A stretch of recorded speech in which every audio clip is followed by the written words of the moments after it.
विधानसभा चुनाव की सुगबुगाहट तेज होते ही अब दल में शामिल होने का दौर भी तेजी से चल रहा है।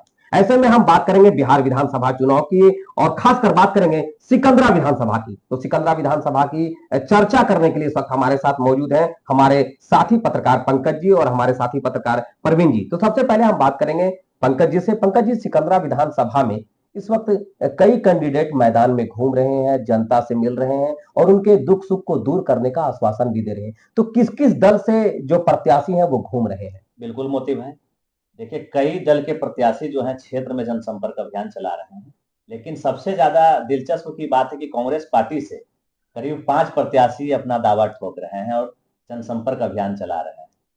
जिसमें अगर बताएंगे तो एक विनोद चौधरी हैं जो भी जनसंपर्क अभियान चला रहे हैं, संतोष पासवान हैं, धर्मेंद्र पासवान है, रविंद्र पासवान है, पूर्व विधायक बंटी चौधरी भी दावा ठोक रहे हैं और जनता से जनसंपर्क अभियान चला रहे हैं।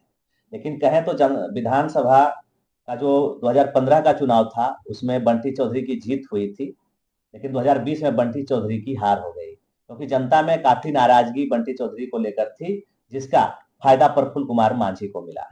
वहीं एक निर्दलीय उम्मीदवार हैं सुभाष पासवान, जिन्होंने काफी अच्छा प्रदर्शन उनका रहा और 18,000 प्लस वोट उनको मिला था, जिसमें भी लक्की चांस प्रफुल्ल मांझी जी को। तो इस बार लोजपा से कौन कौन मैदान में होंगे, कौन कौन घूम रहे हैं मैदान अभी में? लोजपा आर से अगर हम बात करें तो सुभाष पासवान और रविशंकर पासवान दोनों क्षेत्र में जनसंपर्क अभियान चला रहे हैं और लोगों से मिल रहे हैं। एक नई पार्टी भी आई है जनसुराज, उसके बारे में उनके भी कौन कौन से कैंडिडेट्स घूम रहे हैं मैदान में? जनसुराज पार्टी में अभी तक तो हम लोग देखे थे कि प्रदीप चौधरी और एक महादेव मांझी हैं, दोनों क्षेत्र का भ्रमण कर लोगों से संपर्क साध रहे थे, आश्वासन दे रहे थे, दुख सुख के साथी बन रहे थे।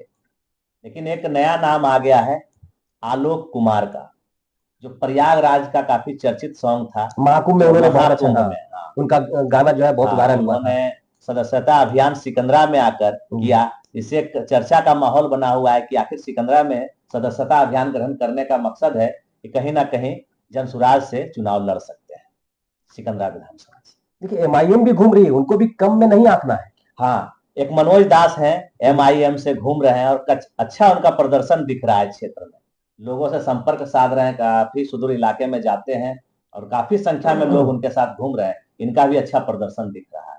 तो अभी प्रेजेंट में तो जो विधायक हैं हमारे प्रफुल्ल मांझी जी, तो इस बार जिस तरीके से समीकरण बनेगा वो तो आने वाला समय बताएगा। लेकिन इस वक्त हमारे साथ बात करने के लिए प्रवीण जी है। प्रवीण जी, क्या कहना चाहेंगे? कई जो कैंडिडेट्स है, संभावित कैंडिडेट है, वो सिकंदरा विधानसभा में घूम रहे हैं। कौन कौन से जो कैंडिडेट्स हैं वो घूम रहे हैं और उनका क्या प्रदर्शन रहेगा? देखिए, इस बार जो चुनाव है वो काफी कठिन चुनाव होगा। बिहार का जो चुनाव है, चाहे वो हमारा विधानसभा सिकंदरा विधानसभा की बात हो या फिर किसी भी विधानसभा की बात हो, कोई आसान चुनाव इस बार रहेगा नहीं। चुनाव इस बार काफी कठिन होने जा रहा है। रही बात पार्टियां की, तो अभी देखिए सिकंदरा विधानसभा में इस बार जो है वो कांग्रेस में मची हुई है होड़।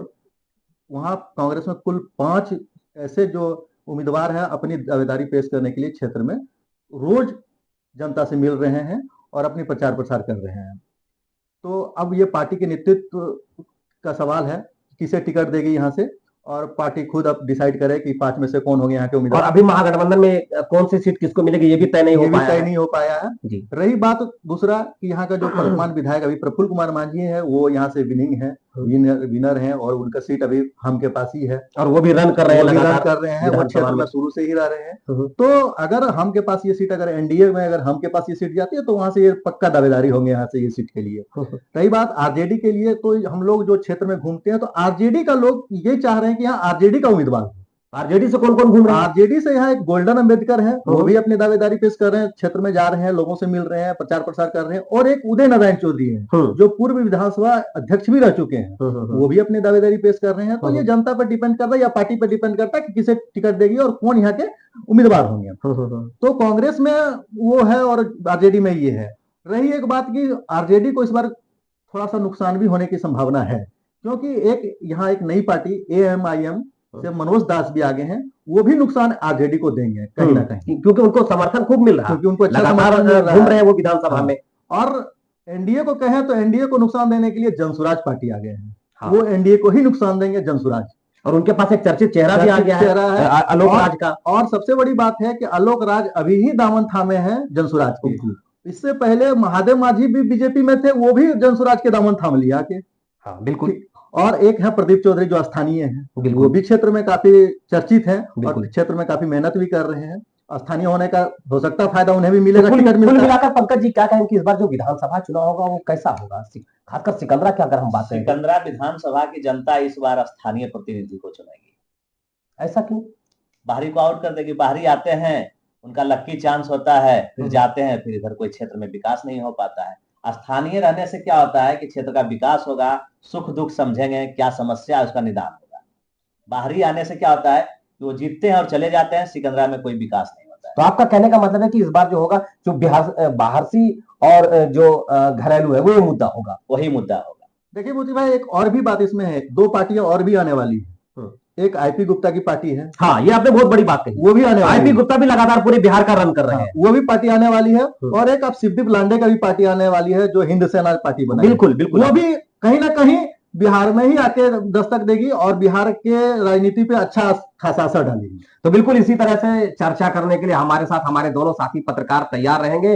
देखते रहे, हमारे साथ बने रहे। हम हर दिन विधानसभा चुनाव पर और खासकर सिकंदरा विधानसभा चुनाव पर चर्चा करते रहेंगे। धन्यवाद।